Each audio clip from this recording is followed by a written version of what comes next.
کیونکہ یہ نجد کا علاقہ جو کہلاتا ہے، جو آپ بھی جانتے ہیں کہ یہ حجاز ہے اور پھر نجد ہے، یہ نجد کا علاقہ صرف یہ نہیں کہ ریاض کو نجد کہتے ہیں، بلکہ یہ نجد العراق، پورے عراق تک جو ہے وہ نجد۔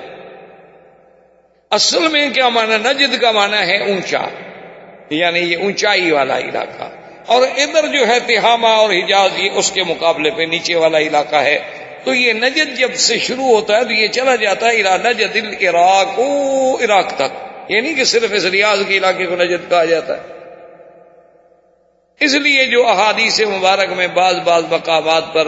نجد کے بارے میں باتیں آتی ہیں یا نجدی کے بارے میں باتیں آتی ہیں، تو ہمارے ملک میں بعض علماء، بعض مولوی اسی کو حوالہ لے کے کہتے ہیں ہاں بھی شاید یہی نجدی ہوں گے، وہ اصل میں نجد العراق اس سے مراد ہے، یہ نجد تو مراد ہی نہیں ہے، اس نجد کا تو کوئی نام ہی نہیں تھا۔ یہ تو زیادہ سے زیادہ آپ یوں کہہ سکتے ہیں کہ 100 سال سے متعارف ہوا،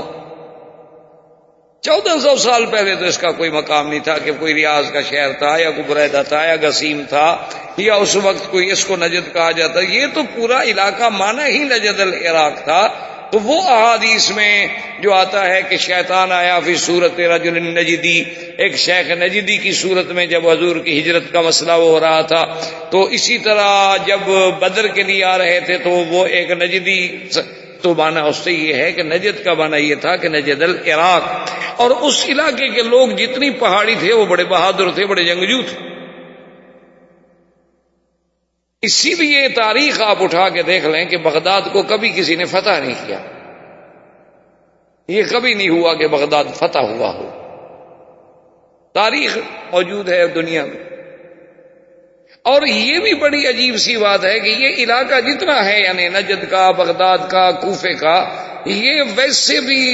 ایک فطری طور پر ایسی قوم ہے کہ جسے آپ کہہ سکتے ہیں، عربوں میں ایک مثل ہے کہ الکوفی لا یوفی، کہ اگر کوفے کا آدمی ہے تو سمجھو وفا نہیں کرے گا، یہ ان کی ایک پرانی تاریخ میں عادت۔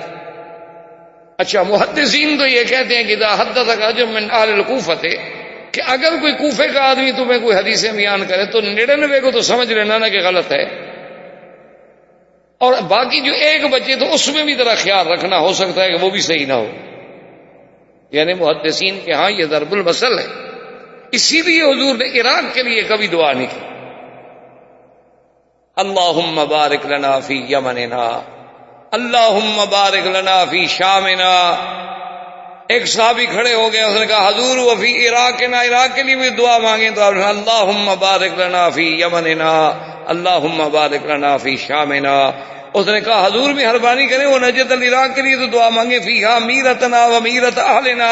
ہمارے لیے تو وہاں سے کافی چیزیں آتی ہیں کھانے کی پینے کی، ہمیں بڑی تکلیف ہوگی اگر وہاں قحط ہو گیا، تو آپ اس کے لیے بھی دعا کریں۔ تو آپ نے فرمایا من ہا ہنا تطلع الفتن، من ہا ہنا تطلع الفتن، آپ نے فرمایا یہ تو وہ جگہ ہے جہاں سے فتنے نکلیں۔ حضور صلی اللہ علیہ وسلم نے فرمایا کہ یہ تو وہ مقام کہ جہاں سے فتن پھوٹیں گے، ان کے لیے میں دعا کروں۔ تو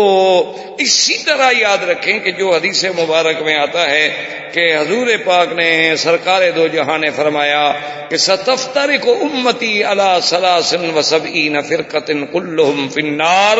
الا ما انا علیہ واصحابی، او کما قال رسول اللہ صلی اللہ علیہ وسلم۔ حضور نے فرمایا کہ میری امت جو ہے وہ 73 فرقوں میں بٹ جائے گی، اور وہ 73 فرقے جو ہیں ان میں سے سب کے سب جہنمی ہوں گے، صرف ایک فرقہ جنتی ہوگا۔ صحابہ نے پوچھا ومن ہم یا رسول اللہ، وہ کون سا فرقہ؟ فرمایا جو میرے اور میرے صحابہ کے راستے پہ، باقی سب جہنمی ہوں گے۔ تو وہ 72 جہنمی فرقے جتنے ہیں ان سب کا منبع پیدائش کیا ہے؟ عراق، وہ سب وہیں سے پیدا ہوئے، 72 کے 72 فرقے، روافض ہوں، خوارج ہوں، نواصب ہوں، قدریہ ہوں، جبریہ ہوں، کرابیہ ہوں، مشبہہ ہوں، سب تمام فتن وہاں سے پیدا ہوئے۔ معتزلہ کے جتنے فرقے ہیں سب وہاں سے پیدا ہوئے، عبداللہ ابن سبا وہاں سے نکلا، حسن ابن سبا وہاں سے نکلا، یہ شیعت کے جھگڑے وہاں سے چلے، یہ سارے فتن حضور نے جو فرمایا تھا من ہا ہونا تطلع الفتن، ہا ہونا تطلع الفتن، یہاں سے فتنے اٹھیں، اللہ پاک معاف کرے۔ اللہ تبارک و تعالی محفوظ رکھے۔ تو بہرحال میرے کہنے کا مقصد یہ تھا کہ وہ نجد کا علاقہ جو تھا، تو یہ نجد تھوڑا نہیں تھا، یہ نجد عراق تک جاتا تھا۔ تو اب قریش مکہ نے ایک پلاننگ کی کہ ہم اپنے قافلے کو بھیجیں نجد، عراق،